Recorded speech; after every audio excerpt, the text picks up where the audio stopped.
right. Well, welcome to Roots of Reality Experiences. Today I'm joined by Kevin Martin, who is the lead singer of the multi-platinum rock band Candlebox, which has had multiple songs featured in the Billboard Hot 100. Additionally, the band has over 100 million Spotify downloads and in the past has performed on many big stages, including Woodstock and The Late Show with David Letterman. So, Kevin, thanks for coming on today. My pleasure. Thanks for having me, Ben. So, when did you first get interested in music? Well, it was always going on at my house. I think as young as 2 or 3, was really kind of when it all kicked off for me. I've always loved just what it made me feel like as far back as I can remember. So I think wanting to be in a band probably started when I was around maybe the age of 7 or 8. I had 2 older brothers and an older sister, and music was just something they were always listening to. And I always kind of felt like it was going to be the career for me at some point. I wasn't, it just kind of seemed like it was in the back of my mind that was what I was going to do. Yeah. Now, was there like a particular moment that you felt that you could become a professional musician or? um, you know, um, I think when I was a teenager, I probably thought that I was going to, certainly be a rock star. I think that's just what you think of when you're a teenager. Yeah. It's like, I can do this, and I'm certainly going to be great at it. I don't know. I think probably when we were recording the demos, which we did in the spring of '92, I really felt like there was something happening with us as a band musically that I hadn't experienced in any of the other bands that I'd played in. And it's also the first time I sang in a rock and roll band. So I was playing drums and everything else I did. So it was the first time I experienced kind of that camaraderie and people looking at me for something that I was doing lyrically and vocally rather than something that I was mainly focused on as like just a drummer, Yeah. So one thing I'm really curious about, because your band came about when I was growing up, and describe the '90s rock scene and what was that like? It was strange. There was a lot of competition, a lot of vying for positioning, if you will, with MTV. And, we were the last band to kind of come out of Seattle that had roots in that mid 80s kind of growing up in that rock scene vibe. So we were, about 5 years in age younger than the guys in Soundgarden, Alice in Chains, Pearl Jam, and whatnot. So it was a little bit of, trying to find your footing in a world that had just been overrun by grunge bands. So it was strange to be, kind of looped into that world as a grunge band from Seattle, even though we're just a blues-based rock and roll band. So it was odd. It was not a comfortable place to be, certainly. Candlebox from Seattle signed to Madonna's label Maverick Records, and nobody knew who we were and hadn't heard of us from Seattle before. So it was odd. But there were great relationships to be made with bands like Collective Soul and Bush and Stone Temple Pilots and Blind Melon, and the bands that were a little bit closer to our age and a little bit more of our style of music. So I think we found some footing. I don't know if it was perfect footing, but it worked. And, here we are 30 years later, still celebrating the band Candlebox. So, I mean, yeah, well, obviously we did something right, but it was a strange time. It was certainly strange, for me to be a 21-year-old kid, being thrown in the spotlight as a lead singer of a rock and roll band. That's not something that I wanted to do. I wanted to be a drummer. That's how I wanted to live my life. And so that's kind of what I did. I found some sort of way to make it work. Yeah. Now it's interesting because you're talking about how in the '80s is kind of like when you were, listening to all these bands and stuff before you yourself had this successful band. What were the differences, would you say, between the '80s rock music you kind of became accustomed to growing up versus the '90s bands that you started to perform alongside with and stuff? Well, the funny thing Seattle was interesting because it wasn't, there was hair metal there. Of course, you had Queensryche and And Alice in Chains was a hair metal band long before they were a grunge pioneers, if you will. So it was interesting. But the music in Seattle, the band like Bam Bam and Soundgarden and Skin Yard and Screaming Trees. I mean, it was all brutally honest. And I think and it was, no fucks given rock and roll is what it was. It was, we don't really care if we get signed to a record company. We have fans that come see us play. We put out 7 inches, and that's what we're supposed to do. In the 90s, it was, we got to write a hit, and we got to get on MTV, and you've got to get on the best tour, and you've got to be in the spotlight, and so that was the difference. I think for us, we kind of fit somewhere in the middle of that. We didn't really know what we were doing. None of us were friends. I didn't know Barty. I didn't know Pete. I barely knew Scott. And of course, Scott and Pete and Barty didn't know one another from Adam. So somehow this, boy band that got put together by Kelly Gray, our producer, just because, Scott and I were playing in a band with this guy named Rick Vaughn, and Rick quit, and we needed a guitar player. And Kelly said, well, I'm paying houses with this guy named Pete, and he should come jam with you. And then Pete came, and then we needed a bass player. And I called my friend Sarah from high school. She's like, yeah, Barty plays bass. I mean, it's, somehow it worked. So there was a sincerity and an honesty to what we were doing, because we were fighting for position as a band, for people to pay attention to us. But none of us really knew how to write a song. Somehow it just worked. I don't know where we fit in the world of Collective Soul as opposed to Pearl Jam. It's kind of like we're somewhere in the middle, floating around, Right. like an ember, if you will, and trying to find a place to land. And that's kind of how we always felt musically, when we would write songs or when we put records out. We kind of felt like this fledgling band every time we made a record, because we were still trying to figure out who we were as people, and certainly how to become friends with one another, and be in a band together. That's really interesting because you hear a lot about bands that have formed because people grew up together and went to high school together, or things like that. But being thrown together, by a producer, like, how do you develop chemistry in that situation? Well, it was interesting because we had a show to play in October of '91. Barty had been in the band for about 2 weeks, and we played this show, and it somehow just, it all clicked. I think between the four of us and our different influences growing up, it just connected somehow. And I remember after the show, we were like, wow, it was kind of weird. Like, is that how it's supposed to feel? Because you just don't know what to expect. I mean, we had never played a show with this bass player, and Barty was so good. I mean, he brought Far Behind and You to the first practice he came to, as bass lines, and then they became our two biggest singles. So it just seemed to connect at that moment. And then, of course, when we got into the studio to do the demo tape, we had 24 hours to record 8 songs and mix 8 songs, and we had to get out of the studio the next day at like 12 noon. That type of pressure, I think we all worked really, really well under. And so that's kind of how our chemistry developed, was in the sense of, it put us in an environment where we have to produce, and we can produce. And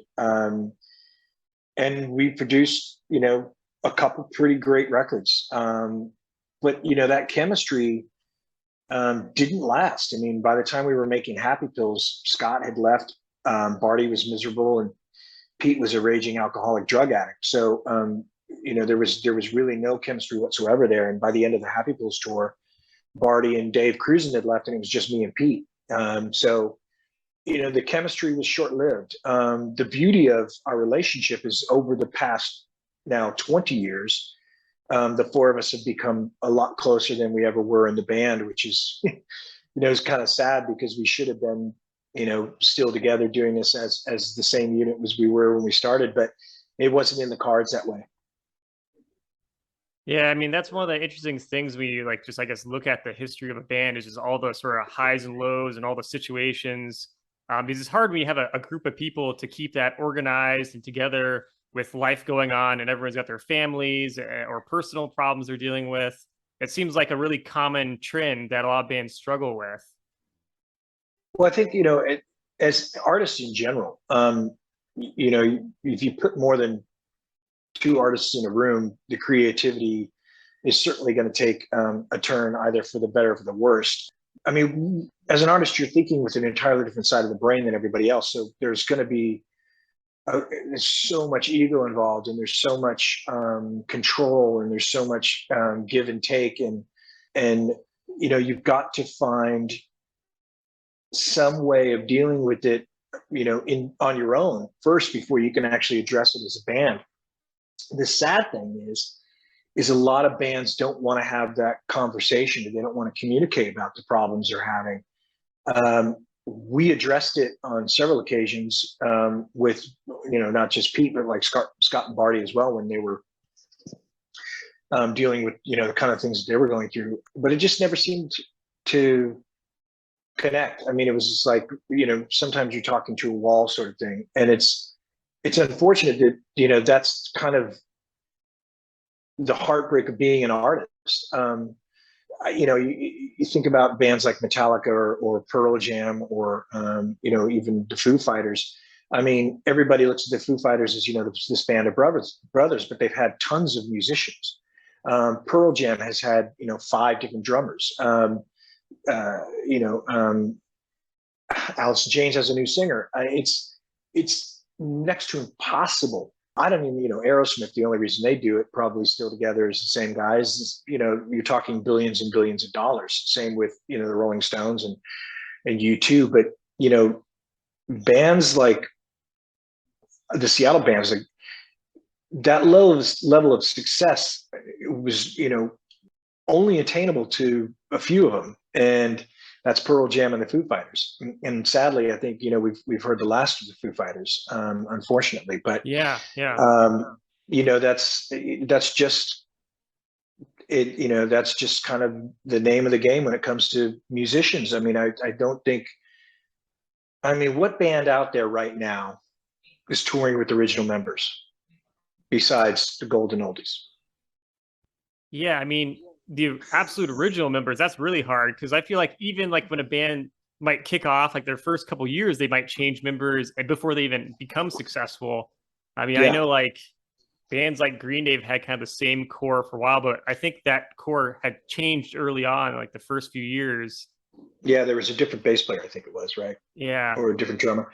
Yeah, I mean, it's just strange, and of course, Green Day, that's another example. I mean, that's a band who's worth billions of dollars, and I think it's very easy for you to look past some of these idiosyncrasies when you're The profits are talking so that kind of big. money, Yeah. Yeah. You'll but get when over you're it. not Yeah. talking, yeah, when you're not talking about that kind of money, it's very easy to look at somebody's idiosyncrasies and say, hey, go fuck yourself, Yeah. and or just you get musicians that just don't want that lifestyle. I mean, it's I remember I told the story, before, being in the tour van driving through Montana and waking up at 5 in the morning, in between 8 guys, and I'm laying on the floor and I was listening to the Smashing Pumpkins Space Boy.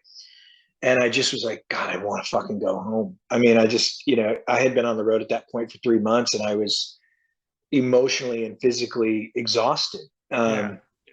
without, any real support group, because none of us, again, really knew one another. So there was nobody who was looking at me going, hey, are you okay?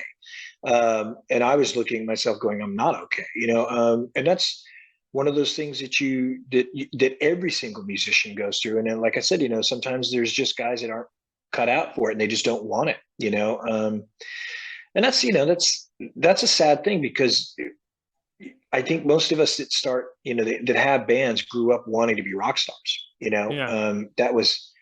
That was all we wanted. It's all we thought about. I have all my Kiss records on the wall, and every Kiss poster I, could ever get my hands on was hanging on my wall. And that's all I dreamed about being. And then when you get there and you're like, God, this isn't what I want at all. That must be a really scary feeling, Sure. yeah, I mean, luckily I never struggled with that, but yeah, it's an odd thing, man. Your brain as a musician is, it's so much different than any other artist, I think, because you're having to deal with a group of people that all have that creative energy, and and you're all trying to create one thing, um, in the hopes that that one thing you create allows you to create more. Yeah. Yeah, definitely. Now, I'm curious because you've had, as you mentioned, you've had some huge hits that continue to be played on the radio regularly. And now I'm curious, do you remember the first time that you heard your song on the radio? Yeah, yeah. Outside of Seattle, we were in Las Vegas. We were for some radio station had us doing some promo thing at Wet and Wild, um, and we were playing at like 7 p.m. in August, and it was 1,000,000 degrees out, and the park was packed full of people, and nobody cared. But we were driving to the show at like 2 in the afternoon to do our load in, and the radio station played Change on the air, and we all just kind of freaked out because we hadn't heard it in any. And we'd been on the road now at that point for about 3 or 4 weeks, and we hadn't heard Yeah. it on any radio station. We were playing to nobody. Um, Yeah. I think we had played the Casbah in San Diego like the night before to 6 people, and I think two of those people at the shows were my girlfriend Gretchen and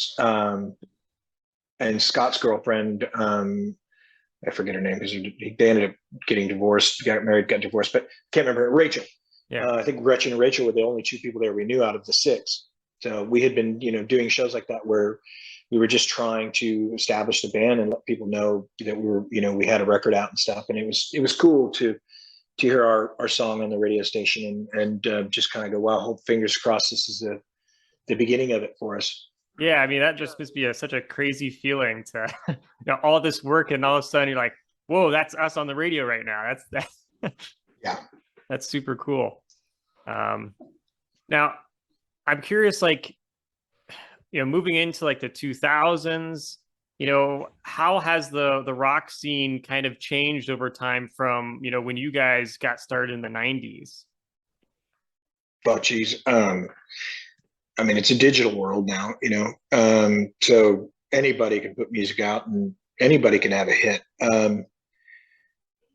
I think, the difference now is there seems to be a lot of hits with no real classics, um, and or nothing that has any like real staying power. Yeah, There's some amazing music coming out, I mean, but it's so disposable. that is, yeah, yeah, It just feels like you can listen to the song over and over and over. I love, love, love, love, love, love, and then you don't ever want to hear it again.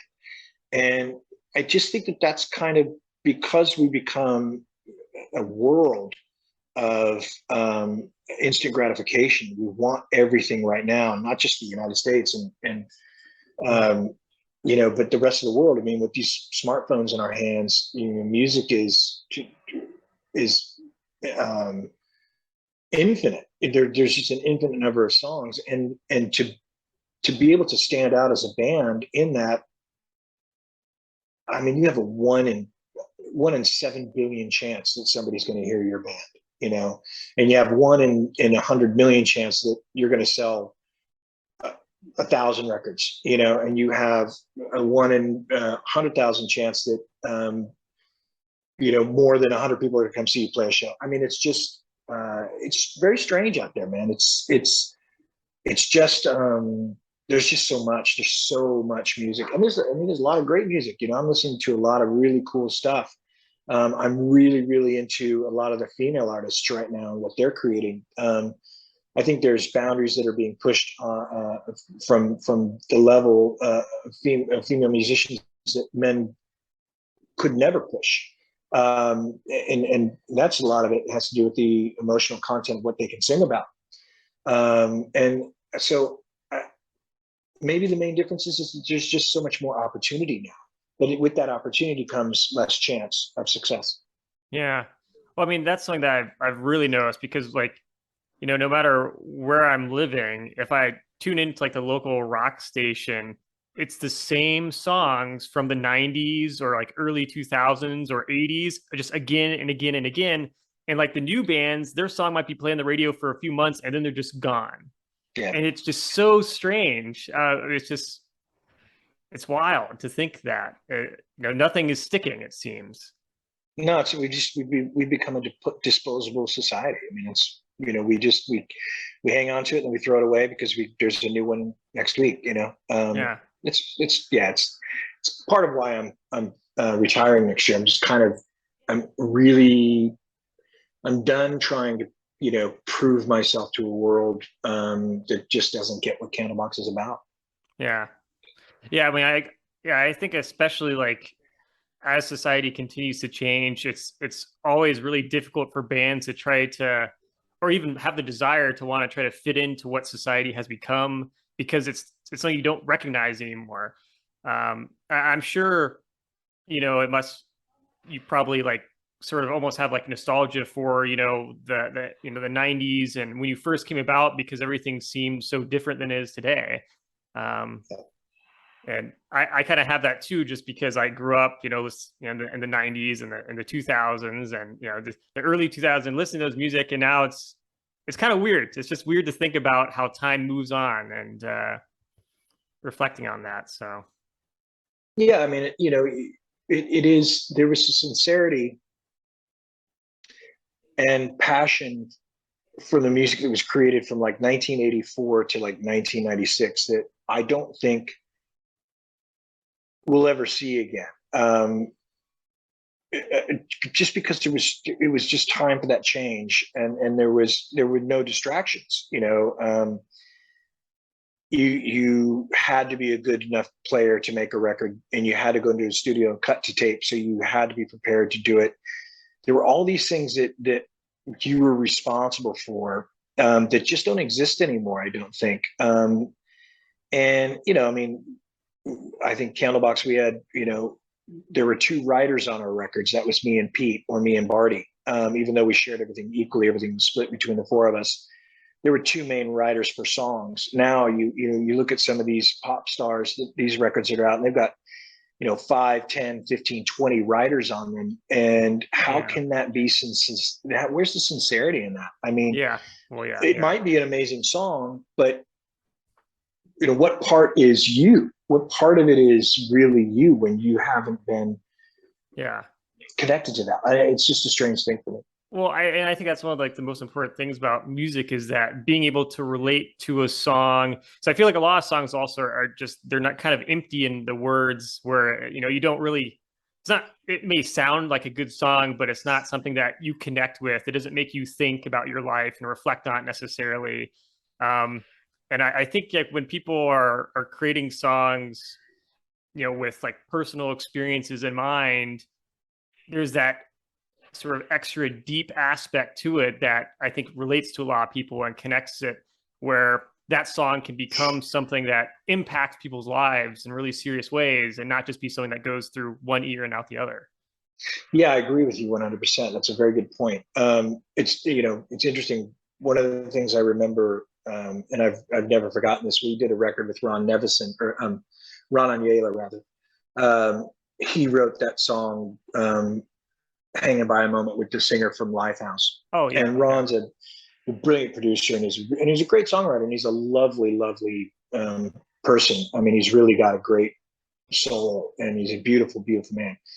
But he said to me, I was writing some lyrics, and one of the things that I was writing about was like texting and kind of, the world we were living in. He's like, don't put that in a song. He's like, because you're instantly labeling and creating a time signature from when the song was produced. And he's like, I just feel like music should be strictly emotional. It should not have anything it shouldn't be spoken about that these kinds of weird things that we're experiencing right now. He's like, don't talk about the web, don't talk about texting, don't talk about cell phones, because he's like, you're just putting a timestamp on things that are going to limit the availability of that song to be somebody's 20 years down the road when they don't know about texting. I was like, well, that's not even possible.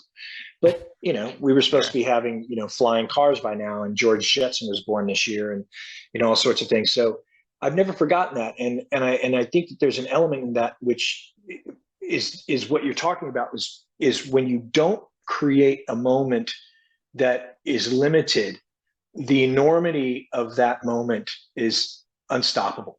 Yeah. And in a song, when you've got lyrics that don't create this little box, they just leave it wide open.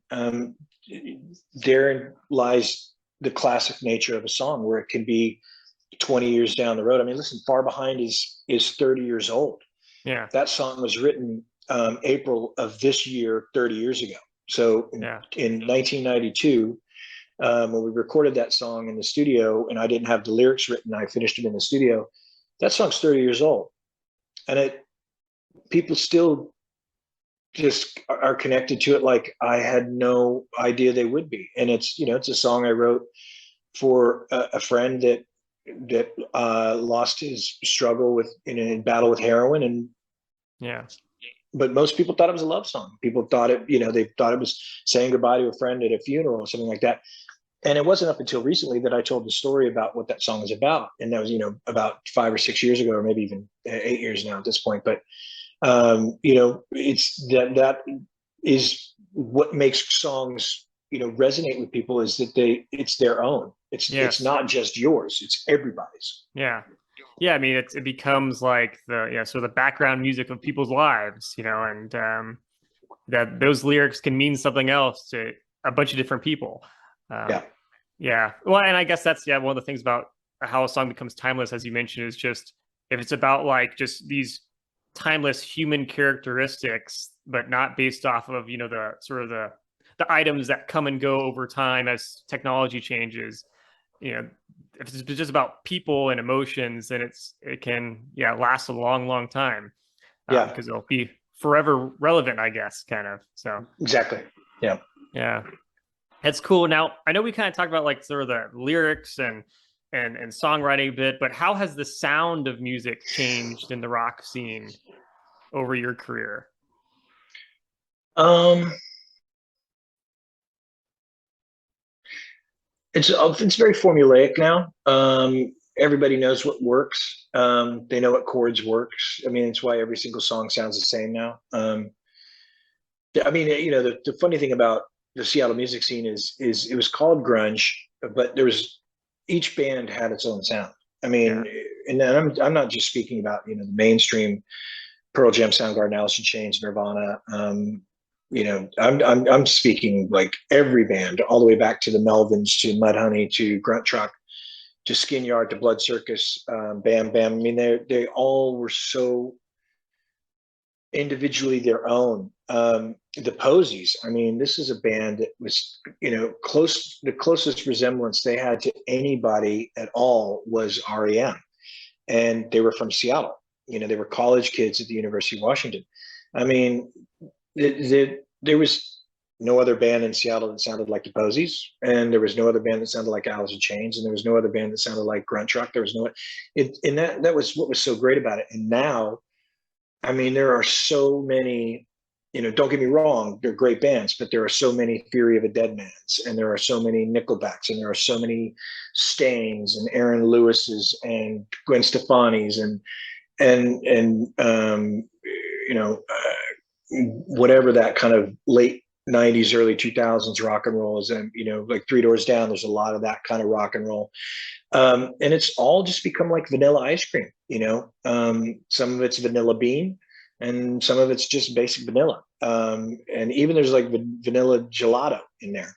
And I just really miss, I've said it before, I really miss like the Neapolitan, little strawberry and chocolate and vanilla, all mixed together. Yeah.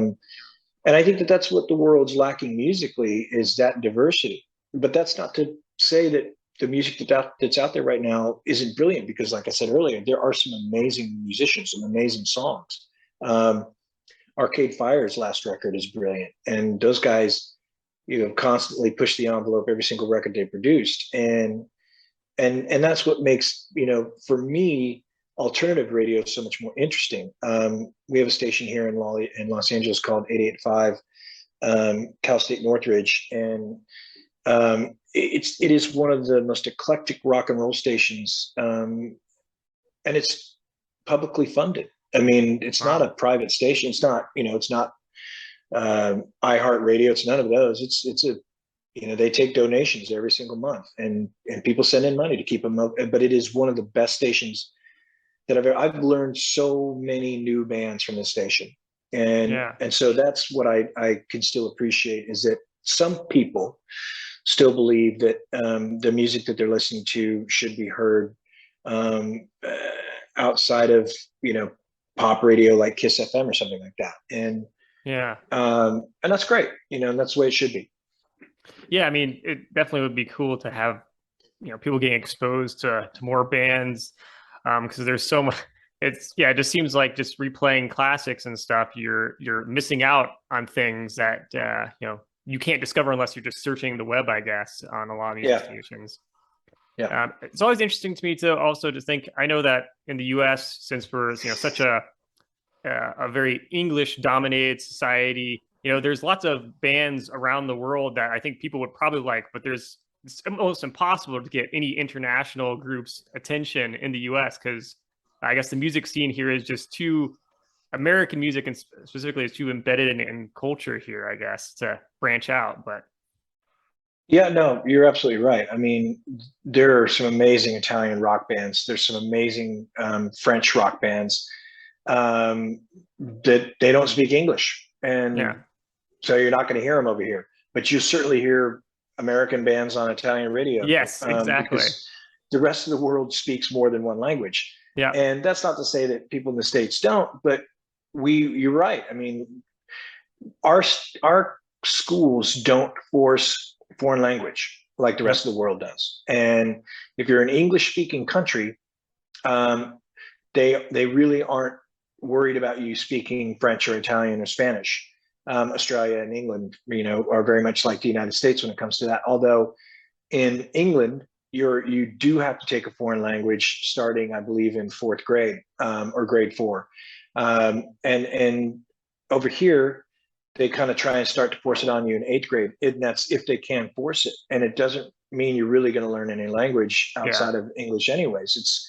It's kind of like our school, our education system here in the United States. Even the private sector of our education is is still a little bit backwards in yeah. 1956 and 1960s. But Yeah, I mean, I completely relate to that. I know, like in high school, everyone's supposed to take a foreign language, and almost no one actually ends up learning the language by the time they're done. And then yeah, in college, you may still, if you go to like a liberal arts school, they may force you to take a couple years of it.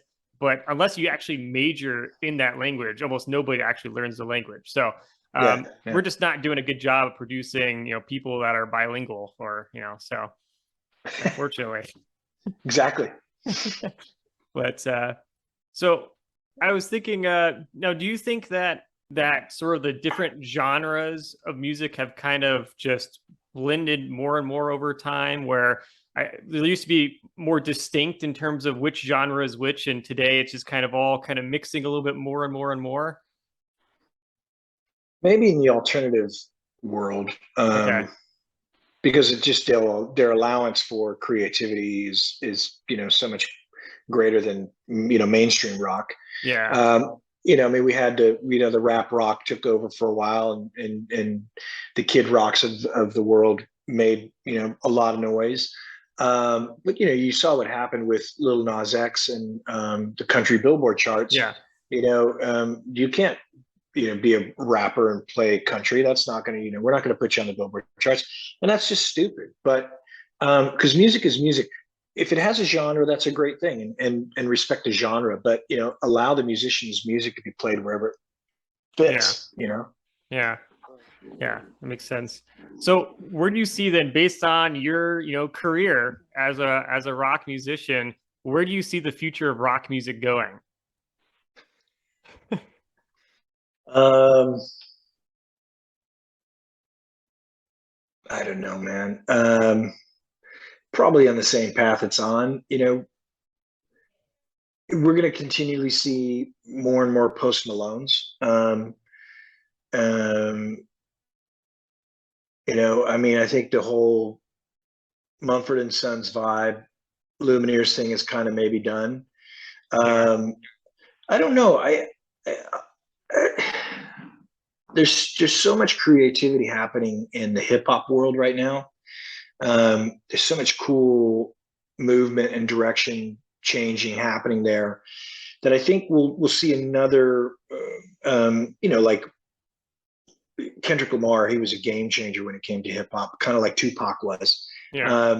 And so I think we'll see some interesting changes there in the world of rap and hip hop. But I think we're pretty much going to just kind of stay on the path we're on. We're going to see a lot more of the Korean pop bands making a little bit, more of a splash in the United States. Maybe, the Canadian rock and roll movement will jump the fence and spend a little more time down here in the States and give Canada a little bit of a staple the way it had in the 70s, and certainly the 80s.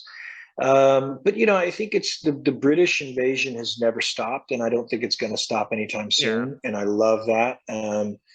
I mean, they of all the countries in the world that have been able to produce mega hits and mega stars, the UK and Britain in general, and Scotland for that matter, and Ireland. I mean, there's something happening there. There's something in the water, that it's a beautiful thing, and so I mean, we'll see a little bit of change, but we're not going to see the movement of Nirvana and grunge, Yeah. or Guns N' Roses, the way that it changed up the hair metal. I mean, it's just not going to happen. Yeah. Yeah. So would you say, are there any like, I don't know, if you could name three bands that a lot of people have not heard of that you would recommend people check out, who would you name? Like three Oh, modern groups that are very new in the scene, I guess. Up and coming, maybe. God, I mean, well, Low Moon is really good, and that's LO-MOON. They're really cool. Kind of the Silver Lake, California, Los Angeles rock and roll vibe. Like Silver Sun Pickups was, kind of, making a lot of noise back in 2008, 10, 12. This band Low Moon, I think, is going to do a bit of that for the Los Angeles music scene. Uh, Maggie Rogers, I don't know if you've heard of her, maybe you have. She's amazing. This last record she released is spectacular, and she's just one of those musicians, I think, that is just so cool and doing so many cool things with production and songwriting Yeah. and lyrics. She's just so personal. Um, Man, there's this band out of Houston, Texas. What are they called? Unheat. I'd have to look it up on my phone. They're kind of bringing back that really cool 80s new wave, Okay. soft cell, Dead Boys kind of, Oh yeah, I think just I know you're talking about. Yeah. so cool. And I mean, it takes me right back to like high school. So maybe that's why I love it so much. But Yeah. I mean, I post stuff on my Instagram all the time, like get this in your ears now. I mean, I think there's stuff I come across that, if you looked at my playlist right now, I couldn't tell you the name of the bands, but I could say, oh, that song's amazing, that song's amazing, that song's amazing. Yeah. Because like I said, every day there's something new coming into my Yeah. ears that I'm just in love with. So, but I, people turn me on to great music too, man. So I'm just happy to be alive and that Yeah. it's still Yeah. here. Yeah. I mean, yeah, it's always great. You get exposed to new stuff and then put it in your playlist and roll with it. And yeah, that's always fun. So, Yeah. so your future plans, I know you're, I guess, getting close to retiring soon. You're still on tour though, right? You still have some shows coming up and Yeah, I'm wrapping it up the fall of next year. So the okay. fall of 2023 is when I'm saying, putting the shoes away and taking the gloves off, and Yeah. and I'm just gonna I'll continue to play music for this foundation that I started called Riptide Society, which is at-risk youth and young adults in the foster care system that are Yeah. maybe needing a little bit of a hand in the world of finding a good school and college and place to live and moving their lives forward. So that will be something that will take up an enormous amount of my time. Yeah. And that That's will be the cool. only thing that I play music for, really, is just to raise money for that. Right. That's awesome. All right. Well, congrats on such a cool career, and thank you so much for coming on the podcast and sharing your perspective, and it's really cool. So Thanks, Ben.